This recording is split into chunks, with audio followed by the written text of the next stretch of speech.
தேவனுடைய வார்த்தைக்கு நேராய் கடந்து போவோம். இந்த மாதத்தினுடைய வாக்குத்தத்தம் என்ன? யோபின் புஸ்தகம் 9ஆம் அதிகாரம். சொல்லுங்க, யோபின் புஸ்தகம் 9ஆம் அதிகாரம் படிங்க. ஒருத்தர் சொல்லுங்க பார்க்கலாம். ஆராய்ந்து முடியாத பெரிய காரியங்களையும் எண்ணி முடியாத அதிசயங்களையும் செய்கிறார். அவர் செய்கிறார். ஆமென். ஆராய்ந்து முடியாத பெரிய காரியம், எண்ணி முடியாத அதிசயத்தை கர்த்தர் செய்கிறார். போன வாரத்தில் நம்ம கேட்ட செய்தி என்ன செய்தி தெரியுமா? வேண்டிக் கொள்ளுகிறவர்களுக்கு அவர் என்ன செய்கிறவர்? நன்மையை. நீங்க எல்லாம் குறிப்பெடுத்திருந்தா தானே உங்களுக்கு வரும். சரியா? தோத்திரம். இன்றைக்கு ஆண்டவர் சொல்லுகிற ஒரு வார்த்தை, நாம் நினைப்பதற்கும் வேண்டிக் கொள்வதற்கும் அதிகமாக நமக்கு பெரிய காரியங்களை செய்கிற ஆண்டவர். இந்த பெரிய காரியங்களை கர்த்தர் யாருக்கு செய்வார்? பலத்தினாலும் அல்ல, பராக்கிரமத்தினாலும் அல்ல, தேவனுடைய ஆவியினாலே ஆகும். தேவ ஆவியை பெற்ற தேவனுடைய பிள்ளைகளுக்கு கர்த்தர் பல பெரிய காரியங்களை செய்வார் என்று கடந்த வாரத்திற்கு முந்தின வாரத்தில் இந்த நாளில் நான் பேசினேன். இன்றைக்கு உங்களோடு கூட பேச போகிற வார்த்தை நீதிமான். நீதிமான், அவருக்கு கர்த்தர் பெரிய காரியங்களை செய்வார். யாருக்கு? ஆராய்ந்து முடியாத பெரிய காரியங்களையும் எண்ணி முடியாத அதிசயங்களையும் யாருக்கு செய்வார் என்றால் நீதிமானுக்கு செய்வார். நீதிமானுடைய சந்ததிக்கு செய்வார். நீதிமானுடைய பிள்ளைகளுக்கு செய்வார். நீதிமானுடைய சந்தானங்களுக்கு கர்த்தர் செய்வார். அல்லேலூயா, அல்லேலூயா. சொல்லுங்க, எங்கதான் இருக்கீங்களா எல்லாரும்? ஆமென். ஒரு வசனத்தை வாசிக்க போறோம். நீதிமொழிகளின் புஸ்தகம் 3ஆம் அதிகாரம் 33ஆம் வசனம். துன்மார்க்கருடைய வீட்டில் கர்த்தரின் சாபம் இருக்கிறது, நீதிமானுடைய வாசஸ்தலத்தையோ அவர் என்ன செய்கிறார்? ஆசீர்வதிக்கிறார். பக்கத்திற்கு கையை பிடிச்சு சொல்லுங்க, நீதிமானுடைய வாசஸ்தலத்தை அவர் ஆசீர்வதிக்கிறார். வாசஸ்தலம் என்றால் என்னது? வீடு. வாசஸ்தலம் என்றால் வீடு. அப்போ நீதிமானுடைய வீட்டை யார் ஆசீர்வதிக்கிறார்? அல்லேலூயா. சொல்லுங்க, அல்லேலூயா. அப்போ கர்த்தருடைய ஆசீர்வாதம் யாருக்கு சொந்தம்? நீதிமானுக்கு சொந்தம். இது எப்படி சொல்லுங்க? கர்த்தருடைய ஆசீர்வாதம் யாருக்கு சொந்தம்? எனக்கு சொந்தம். கர்த்தருடைய ஆசீர்வாதம் யாருக்கு சொந்தம்? ஏன் எனக்கு சொந்தம் என்றால் நான் யார்? அவருடைய பிள்ளை. நான் இயேசுவின் இரத்தத்தால கழுவப்பட்டவன். நான் நீதிமான். அதனால ஆண்டவருடைய வார்த்தையின்படி நீதிமானுடைய வாசஸ்தலத்தை அவர் என்ன செய்கிறார்? சத்தமா சொல்லுங்க, என்ன செய்கிறார்? ஆசீர்வதிக்கிறார். துன்மார்க்கருடைய வீட்டிலோ என்ன இருக்கும்? என்ன இருக்கும்? சாபம் இருக்கும். நீதிமானுடைய வீட்டில் என்ன இருக்கும்? ஆசீர்வாதம் இருக்கும். ஆமென், ஆமென். அப்ப நீதிமானுடைய வீட்டில் இருக்க வேண்டியதான ஆசீர்வாதம் என்ன? நீதிமானுடைய வீட்டில் இருக்க வேண்டியதான ஆசீர்வாதங்கள் என்ன என்பதை இன்றைக்கு நம்ம பார்க்க போகிறோம். அப்ப அதற்கு முன்பதாக யார் நீதிமான்? எப்படி நீதிமான் ஆக முடியும்? நம்ம எல்லாரும் சொல்றோம் நீதிமான், நீதிமான், நீதிமான், நீதிமான். நல்லதுதான். ஆனால் நீதிமான் என்றால் யார்? 3 காரியம். நம்ம எல்லாருக்கும் நான் பலமுறை இந்த வசனங்களை உங்களுக்கு சொல்லி இருக்கிறேன். அதனால நான் உங்களுக்கு சொல்றேன். ரோமர்கள் நிருபம் 5ஆம் அதிகாரம் 4ஆம் அதிகாரம் கடைசி வசனம், 4ஆம் அதிகாரம் கடைசி வசனம், 5ஆம் அதிகாரம் 9ஆம் வசனம், 5ஆம் அதிகாரம் 19ஆம் வசனம். இந்த வசனங்களை இப்ப நீங்க படிக்கிறதுக்கு முன்னால 4ஆம் அதிகாரம் கடைசி வசனத்தை மட்டும் படிங்க. அவர் நம்முடைய பாவங்களுக்காக ஒப்பு கொடுக்கப்பட்டும் நாம் நீதிமான்களாக்கப்படுவதற்காக. ஆமா, நல்லா கவனிங்க.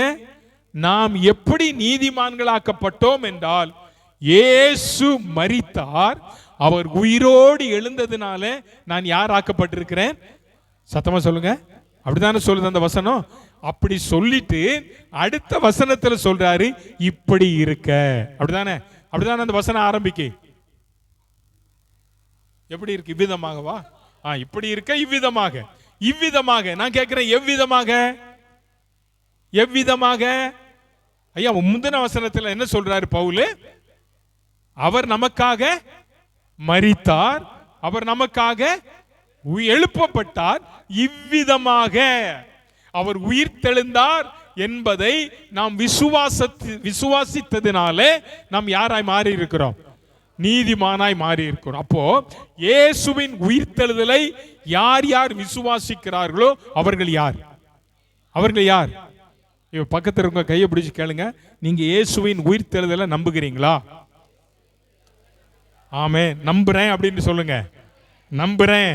அப்ப நீங்க யாரு? நீங்கள் நீதிமான்கள். அல்லேலூயா. நல்ல கவனிங்க, இயேசுவின் உயிர்த்தெழுதலை நான் என்ன செய்கிறேன்? விசுவாசிக்கிறேன். இன்றைக்கு அநேகர் இயேசு கிறிஸ்துவின் உயிர்த்தெழுதலை நம்பாத ஒரு கூட்டம் இருக்கிறது. ஆனால் நீங்களும் நானும் இயேசுவின் உயிர்த்தெழுதலை நாம் விசுவாசிக்கிறோம். ஆகவே நாம் என்னவாய் இருக்கிறோம்? நீதிமான். அப்போ நீதிமானாய் இருக்கிற உங்களுடைய வாசஸ்தலத்தில் என்ன இருக்கணும்? என்ன இருக்கணும்? சத்தமா சொல்லுங்க. ஏங்க இந்த ஆசீர்வாதம்ன்றத உள்ள முழுங்குறீங்க?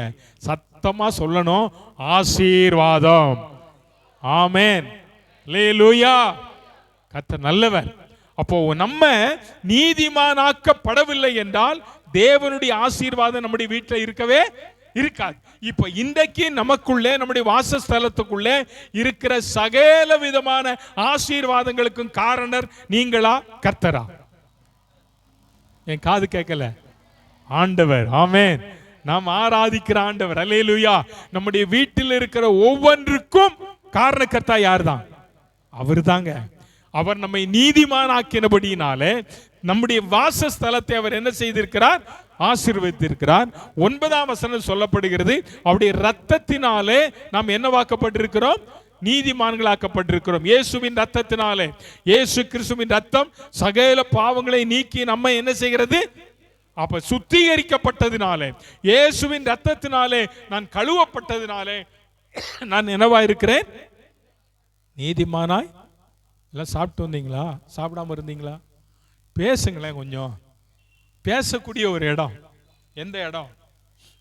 தேவ சபை. பேச வேண்டிய இடத்துல பேசுங்க, பார்க்க வேண்டிய இடத்துல பாருங்க, எழுத வேண்டிய இடத்துல எழுதுங்க, கேட்கும்போது நல்ல கவனமா கேளுங்க. இப்ப நான் சொல்றேன், நீங்களும் நானும் இயேசுவின் ரத்தத்தினால் என்ன செய்திருக்கிறோம்? கழுவப்பட்டபடியினால் நாம் யாரா இருக்கிறோம்? நீதிமானா இருக்கிறோம். கடைசியாக அதுல 19ஆம் வசனத்தில் சொல்லப்படுகிறது. அந்த வசனத்தை படிங்க. 5:19. ரோமர் 5:19. அன்றியும்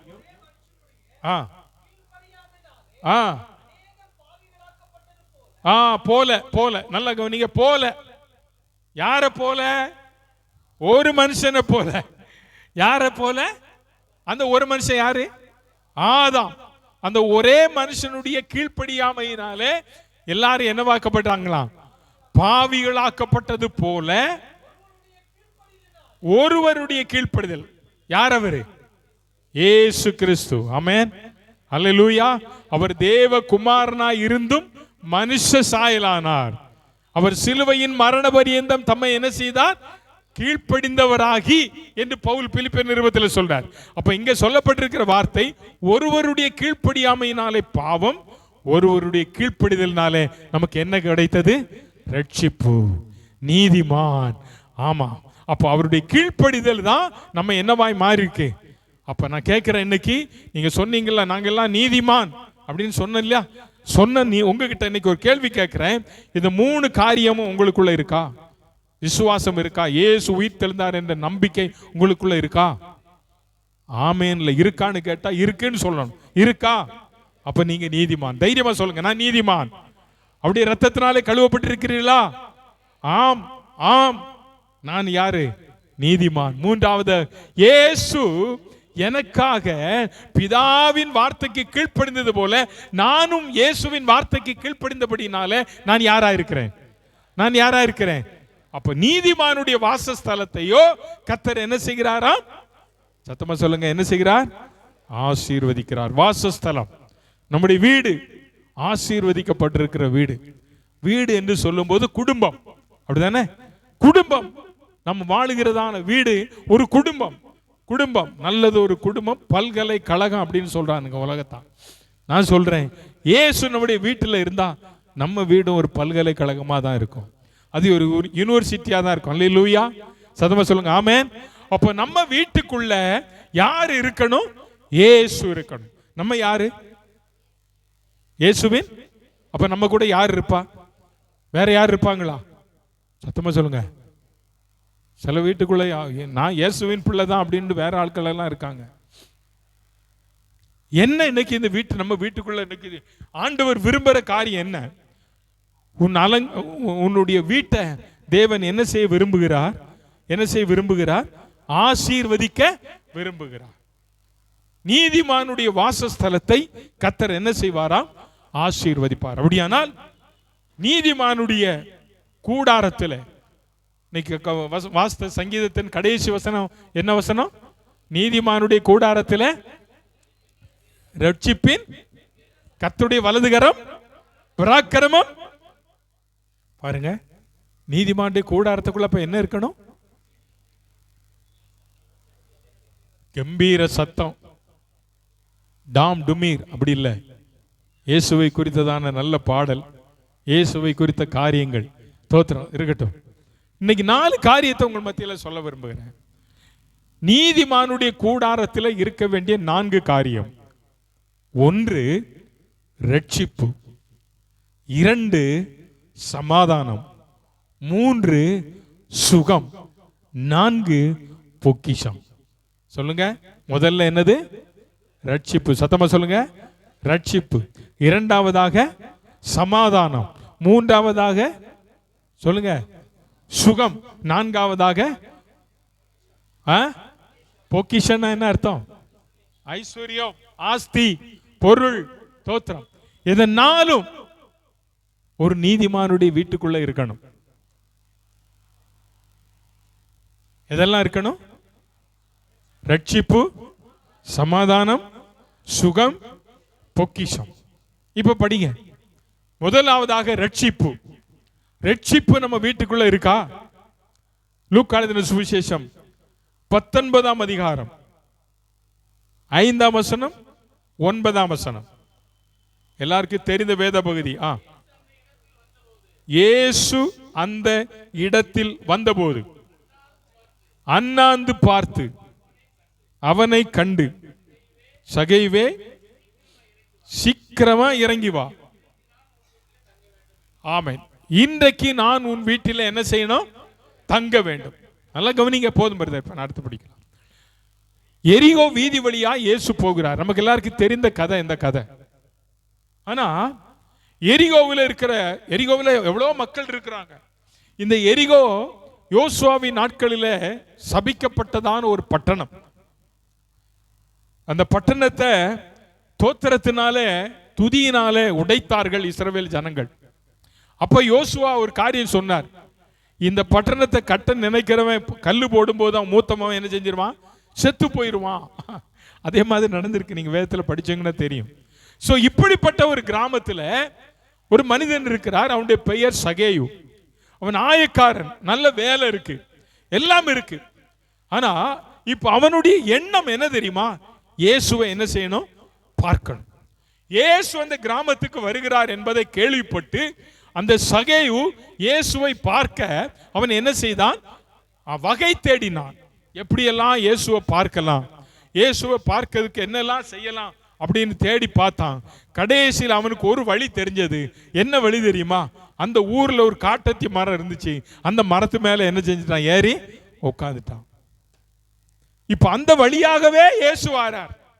நல்லா கவனிங்க. இவனுக்கு முன்னால இப்ப நீங்க பாத்தீங்கன்னா விவிஐபி எல்லாம் போகும்போது அவங்க போற ரூட்டை குறித்து முதல்ல யாருக்கு தகவல் கொடுப்பாங்க தெரியுமா? பைலட்டுக்கு தான். ஒரு ரெட் கலர் ஜீப் போகும் பாருங்க, ஆரன் அடிச்சுட்டு அவங்க தான் எந்த ரூட்ல போகணும் அப்படின்னு அவங்களுக்கு, அவங்க போற ரூட்ல தான் பின்னால வர்ற வண்டியெல்லாம் என்ன செய்யும்? போகும். அப்படித்தானே? ஸோ இப்போ இயேசு போகிறார், எரிகோ வீதி வழியா போறார். எந்த வழியா வருவார்னு தெரியாது. ஆனாலும் அவனுக்கு விசுவாசம், இந்த வழியா தான் ஆண்டவர் என்ன செய்ய போறாரு, வரப்போகிறார் என்பதை அறிந்து காட்டத்தி மரத்தில் ஏறி உட்காந்துட்டான். யாருக்கும் தெரியக்கூடாது இயேசு வருகிறதை நான் பார்க்க போகிறேன். மரத்து கீழே வந்தார், இயேசு கூப்பிட்டார். நான் இன்றைக்கு உன் வீட்டில் என்ன செய்யணும்? தங்கணும். நான் உன் வீட்டில் தங்க போறேன். சகேயனுடைய ஆசை இயேசுவை பார்க்க. இப்போ பார்க்க வந்த இயேசுவ இப்போ அவங்கள்ட்ட சொல்றாரு, நீ என்ன பார்க்க தானே ஆசைப்பட்ட, இன்னைக்கு முழுசு நான் எங்க தான் இருக்க போறேன், உன்னோட தான் இருக்க போறேன். நல்லா கவனிங்க, ஆண்டவர் நமக்கு சொன்னதான வாக்குத்தத்தம் அதுதான். உலகத்தில் உங்களுக்கு உபத்திரம் உண்டு, ஆனால் திடன் கொள்ளுங்கள், நான் உலகத்தை ஜெயித்தேன். நான் உலகத்தின் முடிவு பரியந்தம் சகல நாட்களில் யார் கூட இருப்பேன், யார் கூட இருப்பேன். ஆண்டவர் நமக்கு வாக்கு கொடுத்திருக்கிறார், சகல நாட்களிலும் நான் உங்க கூட தான் என்ன செய்ய போறேன், இருக்க போறேன். அப்ப ஆண்டவர் நம்ம கூட இருந்தால் நம்முடைய வீட்டில் நிச்சயமாய் சமாதானம் வரும், நம்முடைய வீட்டில் ரட்சிப்பு வரும், நம்முடைய வீட்டில் சுகம் உண்டாகும், நம்முடைய வீட்டில் பொக்கிஷம் வரும். ஆமென். ஏற்கனவே இவன் வீட்டில் நிறைய பொக்கிஷம் சேர்த்து வச்சிருக்கிறான். இப்போ இவன் சொல்றாரு, ஆண்டவர் உன் வீட்டில் வரப்போறேன்னு உடனே அவன் சொல்லிட்டான், நான் எல்லாத்தையும் கொடுத்துட்றேன் ஆண்டவரே, எல்லாம் கொடுத்துட்றேன். இதை பார்த்த உடனே பெரிய மற்றவங்களும் பொறாம பிடிச்சி என்னென்னமோ சொன்னாங்க.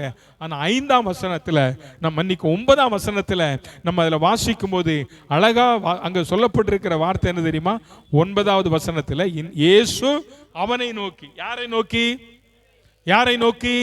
சகேயுவை நோக்கி, இன்றைக்கு இந்த வீட்டுக்கு ரட்சிப்பு வந்தது. நல்லா கவனிங்க, ரட்சிப்பு ஒரு மனிதனுக்கு தேவை. நான் ரட்சிக்கப்பட்டிருக்கிறேன் என்றால் அவனுக்குள்ள அந்த விசுவாசம் எப்படி வரும் என்றால், அதற்கு முந்தின வார்த்தையை நீங்க படிச்சு பார்த்தீங்கன்னா அவன் என்ன சொல்றான் தெரியுமா? சகேயு நின்று கர்த்தரை நோக்கி, என் ஆஸ்திகளில் பாதியாகிலும் ஏழைகளுக்கு நான் கொடுக்கிறேன், நான் ஒருவனிடத்தில் எதையாகிலும் அநியாயமாய் வாங்கினது உண்டானால் நாலத்தனையாய் என்ன செய்கிறேன். அப்படின்னா என்ன செய்கிறான்? அவன் செய்த தவறுகளை அவன் என்ன செய்கிறான்? அறிக்கை பண்ணுகிறான். நம்முடைய பாவங்கள், நம்முடைய நாம் ஆண்டவருக்கு விரோதமாய் செய்த காரியங்களை நாம் அறிக்கை செய்வது நிமித்தமாக நம்முடைய வாழ்க்கையில ரட்சிப்பு உண்டாகும். அப்படிதான் நம்ம ரட்சிக்கப்பட்டோம். அப்ப அந்த ரட்சிப்பு சகேயுக்குள்ள வந்தது, சகேயுனுடைய வீட்டுக்குள்ள. இன்றைக்கு ஆண்டவர் சொல்றாரு, இன்றைக்கு இந்த வீட்டுக்கு என்ன வந்தது? அப்ப இதுவரையில் அந்த வீட்டில் என்ன இல்லை? ஆஸ்தி இருந்துச்சு, ஐஸ்வர்யம் இருந்தது, சகேவுக்கு நல்ல வேலை இருந்தது, எல்லாம் இருந்தது. ஆனால் என்ன இல்லை? ரட்சகரும் இல்லை, ரட்சிப்பும் இல்லை. அதனாலதான் ரட்சகர் சொல்றாரு, நான் இன்றைக்கு உன் வீட்டில் என்ன செய்ய போறேன்? நான் உன் வீட்டில் என்ன செய்ய போறேன்? தங்க போறேன். ரட்சகர் யாரு? இயேசு. அந்த ரட்சகர் சொல்றாரு, நான் உன் வீட்டில் என்ன செய்ய போறேன்? தங்க போறேன். நான் கேட்கிற அருமையான கர்த்தருடைய பிள்ளைகளே, நம்முடைய வாழ்க்கையில இயேசு இருக்கிறார், உண்மைதான். அந்த ரட்சகர் இன்றைக்கு உங்களுடைய வீட்டில் இருக்காரா? உங்களுடைய வீட்டிற்குள்ள ஆண்டவர் உங்களை பார்த்து சொல்றான்னு வைங்க, இன்றைக்கு நான் உன் வீட்டில் தங்க வேண்டும் அப்படின்னு சொன்னா நீங்க வாங்க ஆண்டவரேன்னு கூப்பிடுவீங்களா? இல்ல ஆண்டவரே, என் வீட்டுக்குள்ள இன்னும் சரியில்லை, என் வீடு இன்னும் சரி பண்ணாம இருக்கேன். ஆண்டவர் சொல்வார், மகளே, நீ சரி பண்ணனாலும் பண்ணாட்டும் சரி, நான் உன் வீட்டில் நான் என்ன செய்ய போறேன்? காரணம் என்ன தெரியுமா? நீ என்னை பார்க்க அவ்வளவாய் ஆசைப்பட்டதினாலே இன்றைக்கு நான் உன் வீட்டிலே தங்க போகிறேன். அருமையான கர்த்தருடைய பிள்ளைகளே, சகேயுனுடைய வீட்டிற்கு ஒரு ரட்சகர் தேவையாக இருந்தது. சகேயுவுக்கு ஒரு ரட்சகர் தேவையாக இருந்தது. அதனால ஆண்டவர் சொல்றாரு, இன்றைக்கு இந்த வீட்டுக்கு என்ன வந்தது? ரட்சிப்பு வந்தது. அப்போ ரட்சிப்பு என்பது ஒவ்வொரு குடும்பத்திற்கும் தேவை என்பதை மறந்துடக்கூடாது. ஒவ்வொரு வீட்டிற்கும், ஒவ்வொரு வீட்டில் இருக்கிற ஒவ்வொரு நபருக்கும் எது தேவை? எது தேவை சொல்லுங்க? ரட்சிப்பு தேவை. ஆமென். ஒவ்வொரு நபருக்கும், ஒவ்வொரு வீட்டில் இருக்கிற ஒவ்வொரு நபருக்கும் என்ன தேவை? ரட்சிப்பு தேவை. இன்னைக்கு நம்முடைய வீட்டில் இருக்கிற எல்லாரும் ரட்சிக்கப்பட்டிருக்கிறார்களா? உடைய வீட்டில் இருக்கிற எல்லாரும் ரட்சிக்கப்பட்டு ஞானஸ்நானம் பெற்று அபிஷேகம் பண்ணப்பட்டிருக்கிறார்களா? அபிஷேகம் பெற்றிருக்கிறார்களா? ஆராதனைக்கு வருகிறார்களா? கர்த்தருடைய பந்தியிலே பங்கு பெறுகிறார்களா? கொஞ்சம் ஆராய்ஞ்சு பாருங்க நம்ம வாழ்க்கைய. நம்ம வீடு இன்னைக்கு எப்படி இருக்கு? நீதிமானுடைய கூடாரத்தில் ரட்சிப்பின் கம்பீர சத்தம் உண்டு. அந்த கம்பீர சத்தம் இன்னைக்கு தொனிக்க முடியாதபடிக்கு நம்முடைய வீடுகள் காணப்படுவதற்கான காரணங்கள் இல்ல, இவைகள் எல்லாம் ஒன்று என்பதை மறந்துடக்கூடாது. நம்ம எல்லாரும் ஆராதனைக்கு வருகிறோம், உண்மைதான். ஆனால் சகேவுக்கு எல்லாம் இருந்தது, ஆனால் அந்த வீட்டுக்குள்ள யார் இல்லை? இயேசு இல்லை, ரட்சிப்பும் இல்லை. இப்ப நம்முடைய வீடுகளில் நீதிமானுடைய வாசஸ்தலத்தையோ கர்த்தர் என்ன செய்கிறார்? இன்றைக்கு உன்னுடைய வாசஸ்தலம் ஆசீர்வதிக்கப்பட வேண்டுமானால் உன் வீட்டுக்குள்ள இருக்கிற நபர்கள் எப்படிப்பட்டவர்களாய் இருக்க வேண்டும்? ரட்சிக்கப்பட்டவர்களாய், ரட்சிப்பை பெற்றவர்களாய் இருக்க வேண்டும். ரட்சிப்பின் அனுபவத்தை பெற்றவர்களாய் இருக்க வேண்டும். உன்னுடைய வீடு எப்போதும் திறந்திருக்கிறது. இளைய குமாரன் அப்பாவை விட்டு தூரம் போனார். தனக்கு உண்டான எல்லாவற்றையும் வாங்கிட்டு போயிட்டான் தூரமா. ஆனா ஒரு நாள் எல்லாம் இழந்தவன் தான் இப்போ நினைக்கிறான், ஐயோ எனக்கு பசி எடுக்கு, சாப்பிட ஒண்ணுமே இல்லை. இப்ப எங்க அப்பா வீட்டை நினைச்சு பார்த்தான். அப்பா வீட்டுக்கு திரும்பி வந்தான். அப்பா அவனை தள்ளி விடல. அப்பா அவனை அன்போடு கூட என்ன செய்தார்? ஏற்றுக்கொண்டார். நீங்க அப்பாவை விட்டு தூரம் போகலாம், ஆனா அப்பா உங்களை விட்டு தூரம் போகவே மாட்டார். அல்லேலூயா. அப்பா அவங்க கூடவே இருக்கிறார். சோத்திரம். அப்பா நம்ம கூடவே இருக்கிறார். அவர் கூடவே இருப்பதுனாலதான் உன்னை தூரத்துல கண்ட உடனே ஓடி வந்து உன்னை கட்டி அணைச்சி உன் வஸ்திரத்தை மாத்தி உன் பாதரட்சியை மாத்தி மோதிரத்தை போட்டு விருந்து உண்டு பண்ணி பெரிய சந்தோஷம் கொண்டாடுற காரணம் என்ன தெரியுமா? உனக்காக அவர் ரத்தம் சிந்தி இருக்கிறார். உனக்காக அவர் அடிக்கப்பட்டிருக்கிறார். உனக்காக காயப்பட்டிருக்கிறார். அப்ப இந்த ரட்சிப்பு நம்முடைய இல்லத்திற்குள்ளே தேவை. நம்முடைய குடும்பங்களில ரட்சிக்கப்படாத நபர்கள் யாராகிலும் இருப்பார்களே, ஆனால் அவர்களுக்காக நாம் ஜெபிக்க கடமைப்பட்டிருக்கிறோம். அவங்களுக்காக பாரத்தோடு ஜெபம் பண்ணுங்க. அவங்களுக்காக உங்களுடைய நல் சாட்சியின் மூலமாக அவங்களை நீங்க என்ன செய்யலாம்? ஆண்டவருக்கு நேராக கொண்டு வரலாம், வழி நடத்த முடியும். ரட்சிப்பு இருக்குதா? 60வது ஏசாயா 60வது அதிகாரம் 18ஆம் வசனத்துல ஒரு வசனத்துல படிங்க. 60வது அதிகாரம் ஏசாயா 60:18 என்ன சொல்லுது? இனி கொடுமை உன் தேசத்திலும் அறிவும்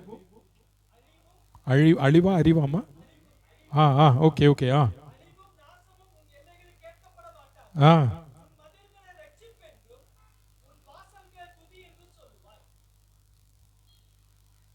இனி கொடுமை உன் தேசத்திலும் அழிவும் நாசமும் உன் எல்லைகளிலும் என்ன செய்யாது? கேட்கப்பட மாட்டாது. உன் மதில்கள் ரட்சிப்பென்றும் உன் வாசல்கள் துதி என்றும். நல்லா கவனிங்க. இனி கொடுமை உன் தேசத்தில் இருக்காது. அப்படின்னா உன் வீட்டுக்குள்ள ரட்சிப்பு இருந்தால், இரட்சகர் இருந்தால், உன் வீட்டுக்குள்ள என்ன இருக்காது? கொடுமை, வியாதி, கவலை, கண்ணீர், நாசம் எதுவுமே. அப்படி அதை விட ஒரே ஒரு வார்த்தை சொன்னால் உன் வீட்டுக்குள் கூக்குரல் இருக்காது. ஆமென். உன் வீட்டுக்குள்ள என்ன இருக்காது? கூக்குரல் இருக்காது. கூக்குரல், குறை குறை குறை குறை குறை இருக்கவே இருக்காது. உன் வீட்டுக்குள்ள என்ன இருக்கும்? நீ ரட்சிக்கப்பட்டிருப்பாயானால் உன் வீட்டுக்குள்ள துதி என்கிற சத்தம் இருக்கணும். ஆமென். அல்லேலூயா, அல்லேலூயா. அதைத்தான் ஆண்டவர் சொல்றார். இருக்காது, அழிவு இருக்காது, நாசம் இருக்காது. ரட்சிப்பு உனக்கு கேடகமாக இருக்கும். உன் வீட்டுக்கு கேடகம் எது தெரியுமா? பாதுகாப்பு எது தெரியுமா? ரட்சிப்பு.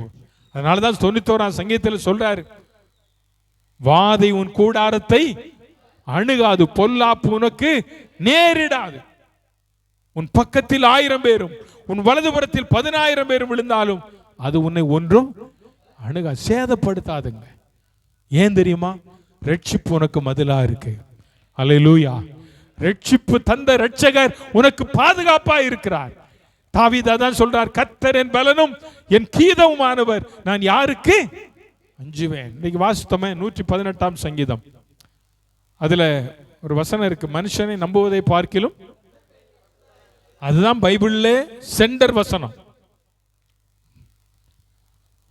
மனுஷன் நம்புவதை பார்க்கிலும் கர்த்தர் பேரில் பற்றுதலா இருப்பதே நலம். நல்லா கவனிங்க. அப்ப நமக்கு பாதுகாப்பு தருகிறவர் நீங்களும் நான் ஆராதிக்கிற இயேசு. அவர் சொல்றார், நான் ரட்சகர், நான் உன்னை பாதுகாப்பேன். ஆமென். இனி உனக்கு என்ன வராது? அழிவு வராது. அழிவு. அப்படி அழிவு வந்த நேரத்தில் கூட ஆண்டவர் ஒரு குடும்பத்தை ரட்சித்தார் தெரியுமா? அப்போஸ்தலர் நடவடிக்கைகள் 16வது அதிகாரத்தை திருப்பினீங்கன்னா 31ஆம் வசனம் என்ன சொல்லுது? கர்த்தராகிய இயேசு கிறிஸ்துவை அப்போது நீ உன் வீட்டாரும் ரட்சிக்கப்படுவீங்க. எந்த சூழ்நிலைமையில இந்த வார்த்தையை சொல்றாங்க? சிறைச்சாலையில பவுலும் சீலாவும் அடிபட்டு தொழுமரத்தில் கட்டப்பட்டு இரவு நேரம் நல்ல பாடல்களை பாடிக்கொண்டு இருக்கிற வேளையில கர்த்தர் அற்புதம் செய்தார். சிறைச்சாலை காவலாளி என்ன செஞ்சான்? தற்கொலை செய்வதற்கு முயற்சித்தான். பவுலும் சீலாவும் சொன்னாங்க, நீ உனக்கு ஒரு கேடும் வருத்தாண்ட, நாங்க இங்கதான் இருக்கிறோம். அப்ப அவன் என்ன செஞ்சான்? தீபங்கள் பிடிச்சு அவன் சொன்ன, ஆண்டவன்மாரே ரட்சிக்கப்படுவதற்கு நான் என்ன செய்யணும்? கேட்ட கேள்வி அதுதான். ஆண்டவன்மாரே, யாருங்க ஆண்டவன்மாரு? பவுலும் கர்த்தரை பாடுற பிள்ளைகள் ஆண்டவன்மாரா மாறிடுவீங்க. கர்த்தரை துதிக்கிற பிள்ளைகள் ஆண்டவன்மாரா மாறிடுவீங்க. அல்லேலூயா, ஆமென். நீங்க சில கிராமங்களுக்கெல்லாம் நீங்க போனீங்கன்னா, கிறிஸ்தவங்கன்னா அவங்க கிறிஸ்தவங்கன்னு சொல்ல மாட்டாங்க. என்னன்னு சொல்லுவாங்க தெரியுமா? வேதக்காரங்க, இல்லைன்னா இயேசுக்காரங்க. எங்கள் ஊர் பக்கமெல்லாம், திருநெல்வேலி பக்கமெல்லாம் வேதக்காரங்கம்பாங்க. நான் இருந்த மதுரை பக்கத்துல எல்லாம் சொல்லுவாங்க அவங்களெல்லாம் இயேசுக்காரங்க. யாரு? சத்தமா சொல்லுங்க. இயேசுக்காரங்க, வேதக்காரங்க. சிலர் நல்ல படித்தவங்க தான் கிறிஸ்தவங்கன்னு சொல்லுவாங்க. அல்லேலூயாக்காரங்க, அல்லேலூயா கூட்டம், எல்லா கூட்டமும் எல்லாமே நமக்கு பேர் தான். இங்க சொல்றாரு, ஆண்டவன்மாரே நான் ரட்சிக்கப்படுவதற்கு என்ன செய்யணும்? நான் என்ன செய்யணும்? ஒரே ஒரு வார்த்தை திருப்பி அடிக்கிறார். கர்த்தராகிய இயேசு விசுவாசி, அப்போது நீ உன் வீட்டார் என்ன செய்வீங்க? ரட்சிக்கப்படுவீங்க. தோத்திரம். அருமையான கர்த்தருடைய பிள்ளைகளே, ரட்சிப்பு என்பது எவ்வளவு முக்கியம் என்பதை நாம் அறிந்திருக்கிறோம். இந்த ரட்சிப்பு இன்னைக்கு நம்முடைய வீட்டுக்குள்ள இருக்கா? நம்ம வீட்டில் இருக்கிற எல்லாரும் ரட்சிக்கப்பட்டிருக்கிறாங்களா? யோசுவா சொல்றது போல, நானும் என் வீட்டாரும் கர்த்தரையே சேவிப்போம் என்று நம்மள எத்தனை பேர் சொல்ல முடியும்? நம்ம வீட்டுக்குள்ள எல்லாரும் கர்த்தரை சேவிக்கிறவர்களா இருக்கிறோமா? யாரோ ஒருத்தர் 2 பேர் வெளியே இருக்கிறாங்க. ஆனா அவங்களுக்காக நம்ம என்ன முயற்சி எடுக்கிறோம்? அவங்களுக்காக நம்ம என்ன செய்ய வேண்டும்? அவங்களுக்காக ஒன்றும் செய்ய வேண்டாம். அவங்க பேரை சொல்லி நீங்க ஜெபம் பண்ணீங்கன்னா போதும், கர்த்தர் அவங்கள ஒரு நாள்ல மாற்றிடுவார். அல்லேலூயா. உங்களுக்காக ஜெபம் பண்ணுங்க, வேற ஒன்றும் சொல்ல வேண்டாம். உங்களுடைய நல்ல நடக்கைகளினாலே, உங்களுடைய சாட்சியின் ஜீவியத்தினாலே அவங்க இயேசு ரட்சகர் என்பதை அவர்கள் அறிந்து கொள்வார்கள். ஆமென் சொல்லுங்க, ஆமென். ஆகவே நம்முடைய வீட்டுக்குள்ள, நீதிமானுடைய வாசஸ்தலத்துக்குள்ள தேவன், ஏசாயா 9ஆம் அதிகாரம் 6ஆம் வசனம் என்ன வசனம் சொல்லுது? எல்லாருக்கும் தெரியும், கிறிஸ்துமஸ் நாட்கள்ல படிக்கிற வார்த்தை. என்ன வார்த்தை? நமக்கு ஒரு பாலகன் பிறந்தார், நமக்கு ஒரு குமாரன், கர்த்தத்துவம் அவர் தோளின் மேல் இருக்கும், அவர் நாமம் ஆலோசனை, வல்லமையுள்ள, நித்திய சமாதான. ஆமென், அல்லேலூயா. அப்ப நல்லா கவனிங்க, உன் அலங்கத்திற்குள்ள சமாதான பிரபு இருக்கணும். உன் வீட்டுக்குள்ள ரட்சகர் இருக்கணும். உன் வீட்டுக்குள்ள யார் இருக்கணும்? யாருங்க இருக்கணும்? வாய்க்குள்ளேயே சொல்றீங்க, சமாதான பிரபு. யார் அந்த சமாதான பிரபு? நான் ஆராதிக்கிற இயேசு. அல்லேலூயா, அல்லேலூயா. அந்த சமாதான பிரபு நம்ம வீட்டுக்குள்ள இருந்தா நம்ம வீட்டுல என்ன இருக்கும்? என்ன இருக்கும்? இயேசு வந்த வீட்டில் சந்தோஷமே, இயேசு வந்த வீட்டில் சந்தோஷமே, இயேசு வந்த வீட்டில் சந்தோஷமே, சந்தோஷம் எப்போதும். இயேசு வந்த வீட்டில் சமாதானமே, இயேசு வந்த வீட்டில் சமாதானமே. இயேசு வந்த வீட்டில் என்ன இருக்கு? சமாதானம். பேர் மட்டும் சமாதானம். சில வீட்டுக்கு பேர் வச்சிருப்பாங்க, பீஸ் காட்டேஜ். என்ன காட்டேஜ்? பீஸ் பவன் என்னெல்லாம் இருக்கும். ஆனா வீட்டுக்குள்ள என்ன இருக்காது? பீஸே இருக்காது. அங்க வார் தான் இருக்கும். 3rd வேர்ல்டு வார் எப்ப நம்ம இன்னும் பார்க்க போறதில்ல, பார்க்காம இருப்பதற்காக கர்த்தருக்கு தோத்திரம். ஆமென். நம்முடைய வாழ்க்கையில இருக்கா? இன்னைக்கு சமாதானத்தை தேடி மக்கள் எங்கெங்கோ போறாங்க. ஆனா உண்மையான சமாதானத்தை கொடுக்கிற ஒருவரை யார் தேடுவதில்லை. அவர் சொல்றார், என்னுடைய சமாதானத்தையே உங்களுக்கு நான் என்ன செய்கிறேன்? வைத்து போகிறேன். என்னுடைய சமாதானம். யோவான் 14ஆம் அதிகாரம் 27 வாசிங்க பார்க்கலாம். யோவான் எழுதின சுவிசேஷம். சமாதானத்தை உங்களுக்கு வைத்து போகிறேன், என்னுடைய சமாதானத்தையே பாருங்க, சமாதானத்தை உங்களுக்கு என்ன செய்கிறேன், வைத்து போகிறேன். பின்ன என்ன சொல்றாரு? உலகம் கொடுக்கிற பிரகாரம் நான் உங்களுக்கு கொடுக்கறது இல்லை. ஆமா, உங்க இருதயம் என்ன செய்யக்கூடாது. அப்போ உலகம் ஒரு சமாதானத்தை கொடுக்கு, நல்லா கவனிங்க. அந்த சமாதானம் நிரந்தரமானதா என்றால் இல்லை. நிரந்தரமான சமாதானத்தும் கொடுக்கிற ஒரே ஒருவர் நீங்களும் நானும் ஆராதிக்கிற இயேசு தான். உலகம் கொடுக்கிற சமாதானம் கொஞ்ச நேரம், அதுக்காக சிலர் என்னென்னவோ பண்றாங்க, எல்லாம் நமக்கு தேவையில்லை. ஆண்டவர் சொல்றாரு, நான் கொடுக்கிற சமாதானம் இந்த உலகத்தில் எந்த மனுஷனால என்ன செய்ய முடியாது, கொடுக்கவே முடியாது.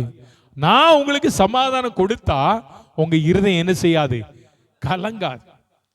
இன்னைக்கு உலகம் கொடுக்கிற சமாதானம் கலக்கத்தை கொடுத்ததுனால அவன் போய் தண்ணியை குடிச்சிடுறான், சிகரெட்டை போட்டுருந்தான், பானை போட்டுருந்தான், என்னென்னவோ பண்ணிடுறான். கேட்டா சமாதானம் இல்லைன்றான். கேட்டா என்ன இல்லை, சமாதானம் இல்லை.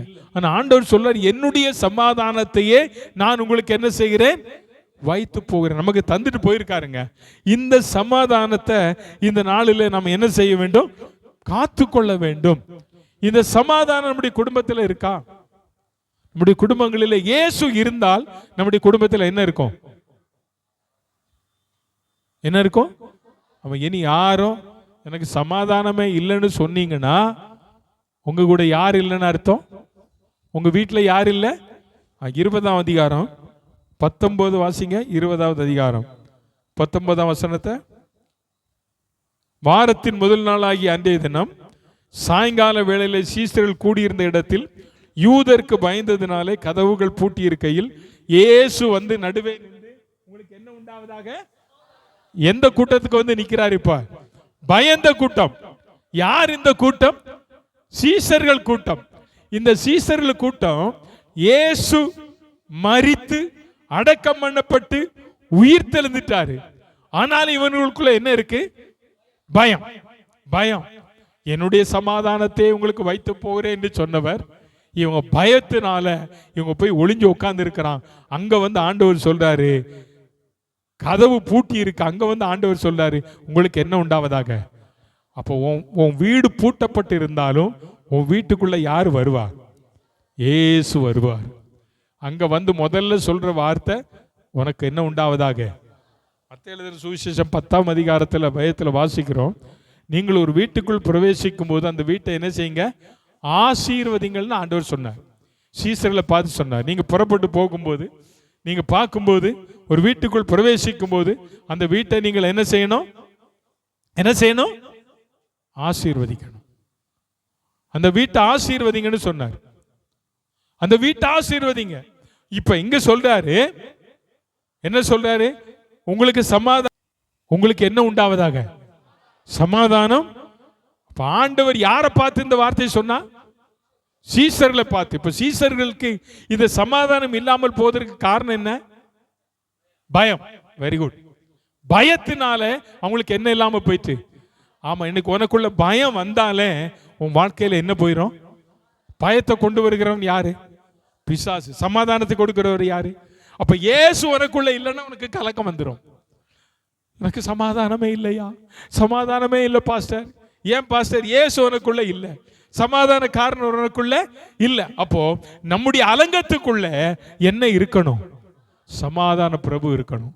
உங்க வீட்டுக்குள்ள சமாதான பிரபு இருக்காரா? இருக்காரா? இருக்கிறார். ஏதோ 1-2 பேருடைய சத்தம் தான் வருது. ஆமே. நீதிமானுடைய வாசஸ்தலத்தையோ அவர் என்ன செய்கிறாரா? சமாதானம் என்கிற ஆசீர்வாதத்தினாலே ஆசீர்வதிக்கிறார். மூன்றாவதாக, உன் அலங்கத்துக்குள்ளே சமாதானமும் உன் அரண்மனைக்குள்ளே சுகம். சுகம். சுகம் இன்னைக்கு ரொம்ப தேவை. யாரை பார்த்தாலும் பலவீனம், சுகவீனம், முட்டு வலி, கைவலி, கால் வலி, எல்லா வலியும். சுகவீனம் சுகவீனம் சுகவீனம் சுகவீனம். ஆனால் ஆண்டவர் சொல்றாரு, என்னுடைய தழும்புகளால் நீங்கள் என்ன செய்வீர்கள்? சுகமானீர்கள். அவர் யெகோவா ராஃபா, அவர் நம்முடைய பரிகாரியாகிய கர்த்தர். ஆமென். சொல்லுங்க அல்லேலூயா, அல்லேலூயா. தோத்திர. அருமையான கர்த்தருடைய பிள்ளையே, உன் அலங்கத்துக்குள்ள என்ன இருக்கணும்? சுகம் உண்டாவதாக. சுகம் இருக்கணும். அப்படின்னா சுகத்தை கொடுக்கிற இயேசு இருக்கணும். அல்லேலூயா. நல்லா கவனிங்க. இன்னைக்கு சுகத்தை தருகிற இயேசு நம்ம வீட்டுக்குள்ள இருந்தா எந்த பலவீனத்துக்கும் நம்ம யார்ட்டையும் போக வேண்டாம். இயேசு ஒண்டையிலே உன் வீட்டுக்குள்ளே உட்கார்ந்துரு, முழங்கால் போடு, ஜெபம் பண்ணு, இயேசு உனக்கு சுகத்தை தருவார். அல்லேலூயா. உன் அலங்கத்திற்குள்ளே சுகம். இன்னைக்கு நிறைய வீட்டுக்குள்ளே சுகம் இல்லை, சுகவீனம், நிறைய சுகவீனம். இதெல்லாம் மாறணும். நீங்க சொல்லுங்க, ஆண்டவரே சுகத்தை கொடுக்கிறவங்க வீட்டுக்கு வாங்கன்னு சொல்லுங்க. அவர் வருவாருங்க, அவர் வருவார்.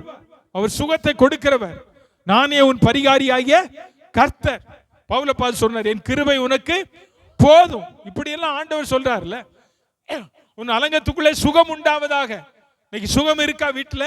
காலையில எந்திரிச்ச உடனே அறிக்கை செய்கிறது என்ன தெரியுமா? தலைவலிக்குது, வாந்தி வருது, கை கால் நடுங்குது, முட்டி வலிக்குது. இதுதான் காலையில எந்திரிச்ச உடனே அறிக்கை. இப்ப இதெல்லாம் அப்ப எங்க தான் இருக்கு? எங்கெங்க இருக்கு? உன் வீட்டுக்குள்ள தான் இருக்கு. உன் வீட்டுக்குள்ள என்ன இருக்கணும்? சுகம் இருக்கணும். காலையில் எந்திரிச்ச உடனே சுகம் தருகிற இயேசுவின் வீட்டுக்குள்ள இருப்பதற்காய் சோத்திரம் போட்டுட்டு கிச்சன்ல போய் 4 சோத்திரம் போடு. உன் முட்டு வலி மாறும், கை வலி மாறி எல்லாம் மாறும். அல்லேலூயா. அப்படி பலவீனம் இருந்தால் வேதவசனம் சொல்லுகிறது, யாக்கோபு சொல்லுகிறார், எண்ணெய் பூசி ஜெபிச்சா போதும், உன் பலவீனம் என்ன செய்யும்? இன்னைக்கு அது கூட நம்ம செய்யறது இல்லையே. சுகத்தை தருகிற உங்க கூட தான் அங்க இருக்கிறாரு. அல்லேலூயா. சுகத்தை தருகிற நம்ம கூட இருக்கிறார். அதனால அந்த சுகத்தை தருகிறவர் சொன்னாரு, நோயாளிக்கு என்ன தேவை? வைத்தியன் தேவைதான். சிலருக்கு வைத்தியர் தேவைதான். ஆனா சிலருக்கு வைத்தியர் யாரா இருந்தால் நம்ம ஆண்டவராய் இயேசு தான். இந்த வைத்தியர் உங்க வீட்டுக்குள்ள இருந்தா நீங்க சுகமா இருப்பீங்க. 3 யோவான்ல சொல்றாரு, பிரியமானவனே, உன் ஆத்துமா வாழுகிறது போல நீ எல்லாவற்றிலும் வாழ்ந்து என்னவா இருக்கணும்? எல்லாவற்றிலும், எல்லாவற்றிலும் சொல்லுங்க, எல்லாவற்றிலும் சுகம். ஆமா. இப்ப அந்த 8ஆம் வசனத்தை வாசிங்க பார்க்கலாம். 122ல 8 படிங்க. 122:8. என்னமா?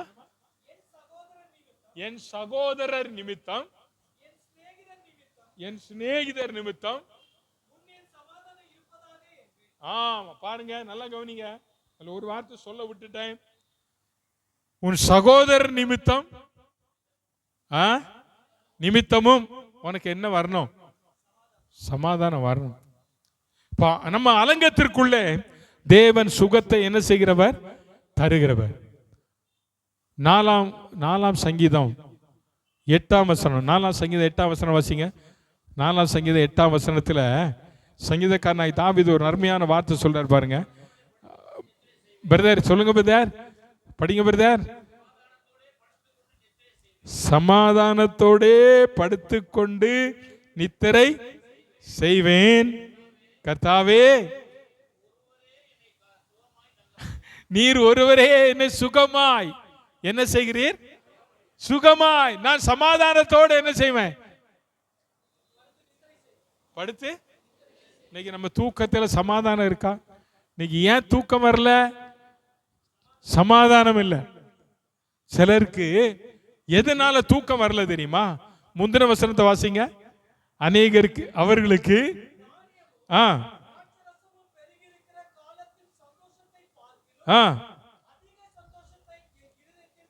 ஏன் இருதயத்துல சந்தோஷத்தை தந்தீர்? எல்லாருக்கும் தானியம் இருக்கு, திராட்சரசம் இருக்கு, பணம் இருக்கு, வீடு இருக்கு, கார் இருக்கு, ஆனா தூக்கம் வரல. ஆனா உனக்கு தூக்கம் வர்றதுக்கு காரணம் என்ன தெரியுமா? நீர் ஒருவரே. சொல்லுங்க சொல்லுங்க, நீர் ஒருவரே. இயேசு ஒருவரே என்னை சுகமாய் தாங்க பண்ணினார். அதனால நான் நல்ல திரையா இருக்கிறேன். ஆமென். சொல்லுங்க ஆமென். தூக்கம் வரலன்னா உனக்குள்ள சமாதான காரணம் இல்லைன்னு அர்த்தம்.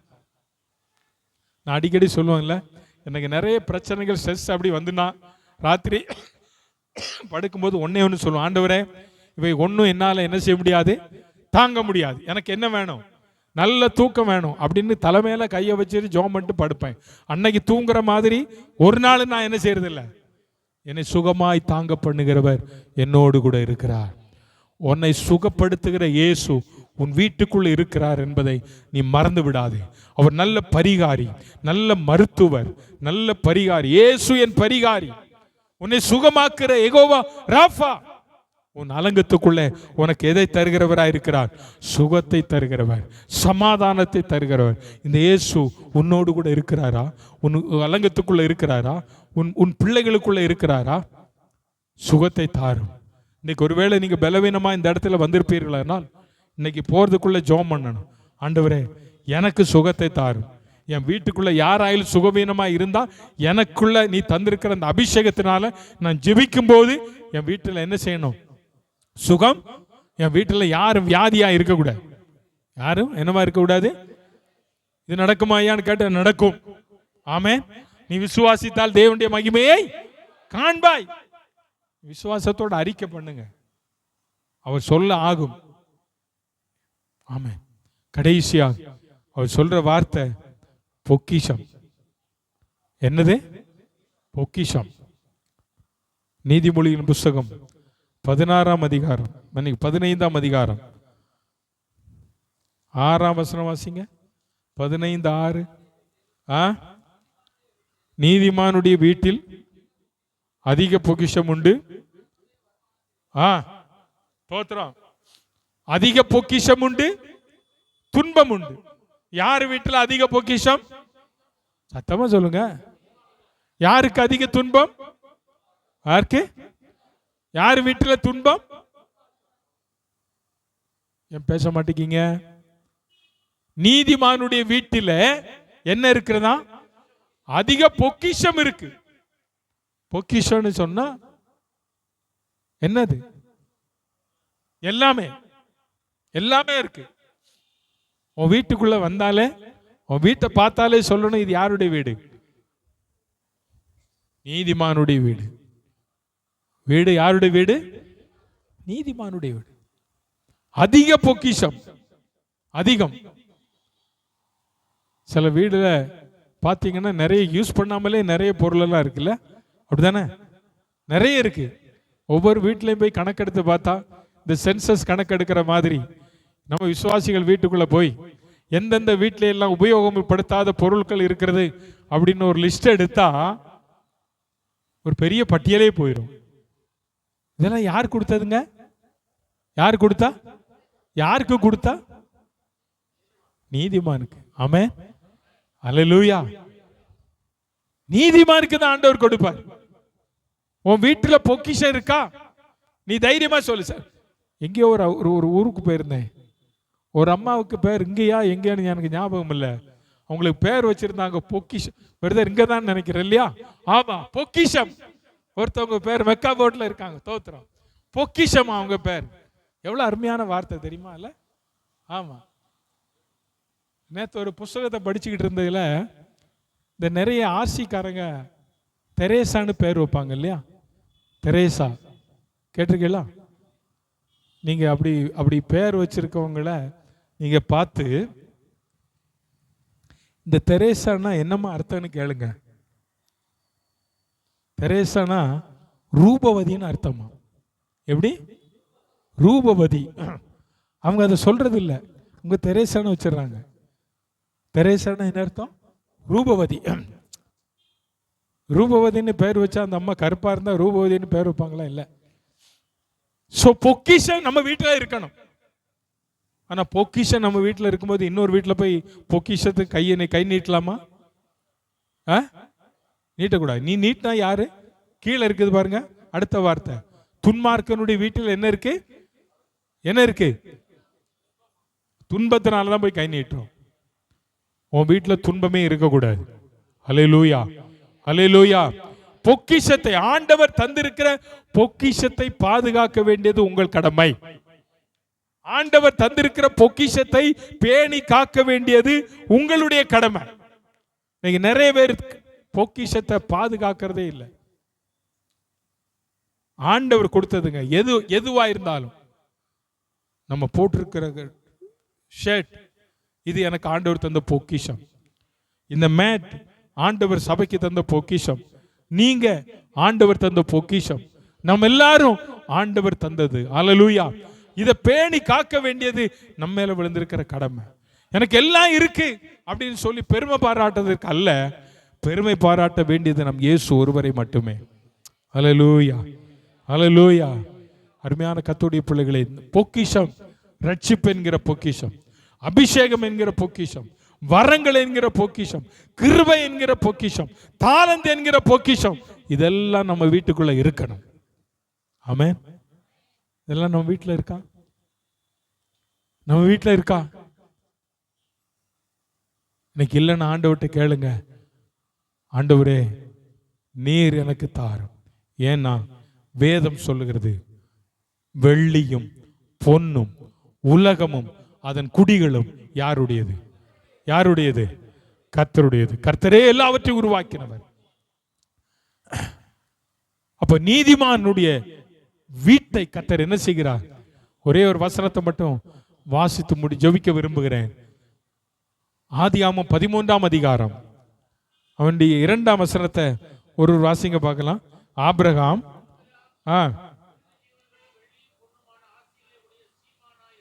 தோத்திரம். ஆபிரகாம் சொல்லுங்க. ஆபிரகாம், ஆபிரகாம் படிங்க படிங்க. ஆபிரகாம் மிகுந்த மிருக ஜீவன்களும் வெள்ளியும் பொன்னுமுடைய ஆஸ்திகளை, யாருங்க இவரு? யார் ஆபிரகாம்? நீதிமான். ஆமென், ஆமென். ஒன்றுமில்லாமல் புறப்பட்டு போனவன். கர்த்தர் அவனை ஆசீர்வதித்தார். காரணம், அவன் போகிற இடத்துல ஆண்டவர் அவன் கூடவே இருந்தார். அவன் எங்க போய் துறவு வெட்டினாலும் அங்கெல்லாம் தண்ணி வந்த காரணம் கர்த்தர் அவன் கூட இருந்தார்.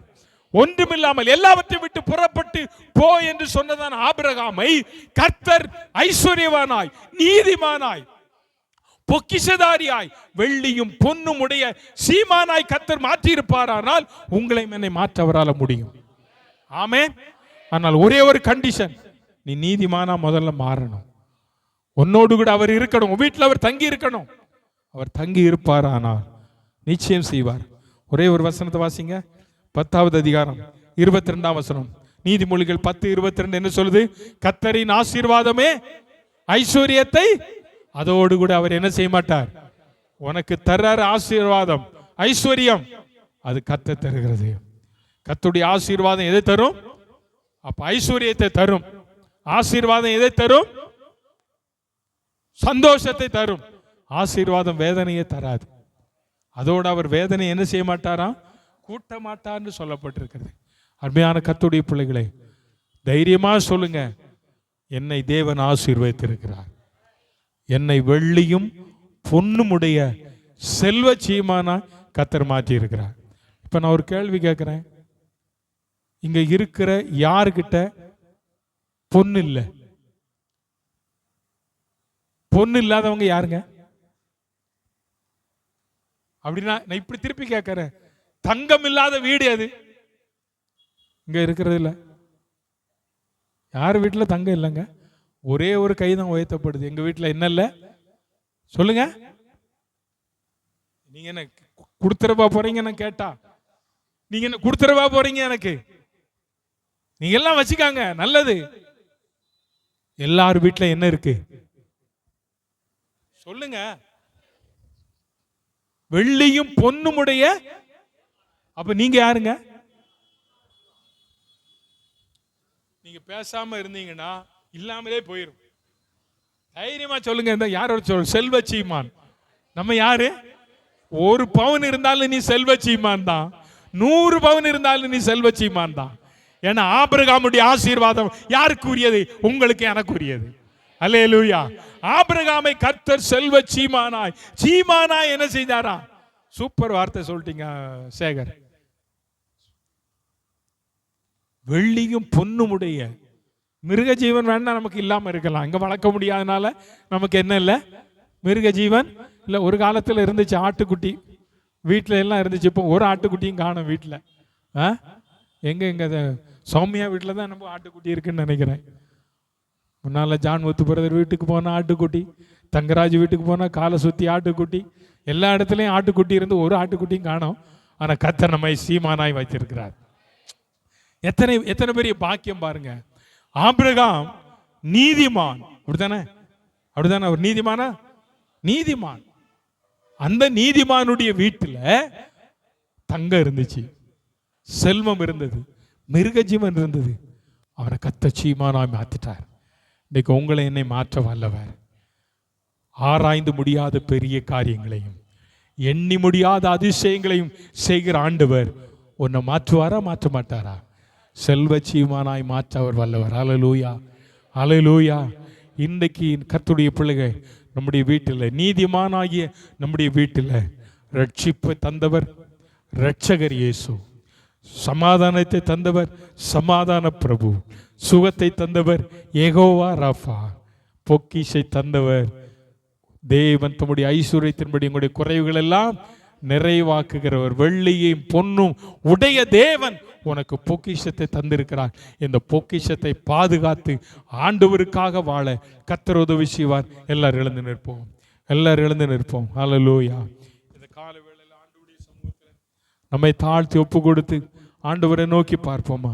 ஆண்டவரே, இந்த நாளில் நீ பேசப்பட்ட இது நல்ல வார்த்தைகள், நல்ல வார்த்தைகளுக்காக உமக்கு நன்றி. சொல்லுங்க, நன்றி ஆண்டவரே, நன்றி ஆண்டவரே, நன்றி ஆண்டவரே. கர்த்தாவே, என் வீட்டில் ஆண்டவரே நீர் தந்த சுகத்திற்காக ஸ்தோத்திரம், என் வீட்டில் தந்த சமாதானத்திற்காக ஸ்தோத்திரம், என் வீட்டில் ஆண்டவரே தந்த ரட்சிப்புக்காக ஸ்தோத்திரம், என் வீட்டில் தந்த நல்ல பொக்கிஷங்களுக்காக.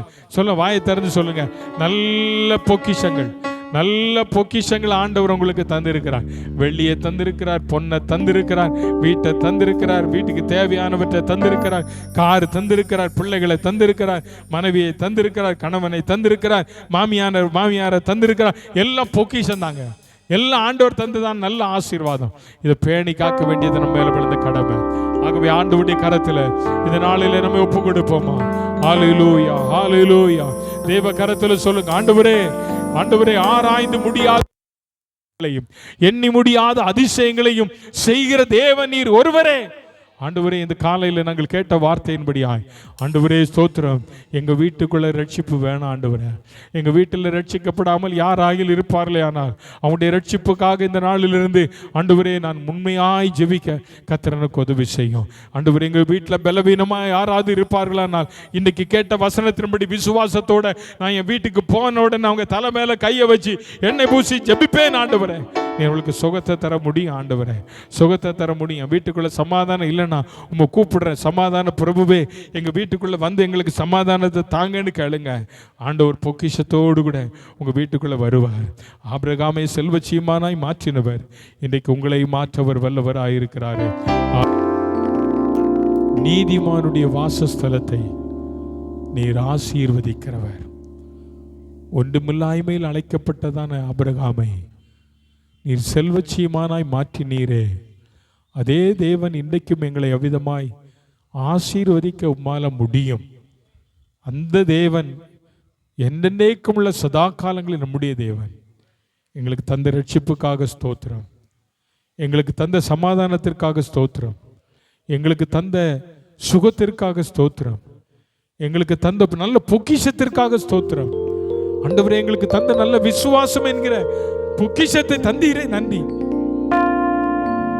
இந்த காலையில் கேட்ட வார்த்தைகளின்படி நீதிமானுடைய கூடாரம், வாசஸ்தலம் ஆசீர்வதிக்கப்பட கர்த்தர் உதவி செய்யும். வந்த ஒவ்வொரு மேலும் ஆண்டவருடைய கிருபை இருக்கட்டும். ஆண்டவரே, இந்த நாளில் சிறு பிள்ளைகள் முதல் பெரியவர்கள் ஒவ்வொருவரையும் ஆசீர்வதியும். இப்போது பிள்ளைகள் கடந்து போகிறால் கூட வாரும். உடைய திருநாமம் மையப்படட்டும். இயேசுவின் நாமத்தில் ஜெபிக்கிறோம் ஜீவனுள்ள நல்ல பிதாவே. என் ஆத்துமாவே கர்த்தரை ஸ்தோத்திரி, என் முழு உள்ளமே பரிசுத்த நாமத்தை ஸ்தோத்திரி. என் ஆத்துமாவே கர்த்தரை ஸ்தோத்திரி, அவர் செய்த சகல உபகாரங்களையும் மறவாதே. நம்முடைய கர்த்தராகிய இயேசு கிறிஸ்துவின் கிருபையும் பிதாவாகிய தேவனுடைய அன்பும் பரிசுத்த ஆவியானுடைய அநேகமும் சமாதானமும் காவலும் இன்று மீண்டும் கர்த்தருடைய வருகை மட்டும் இருப்பதாக. அல்லேலூயா.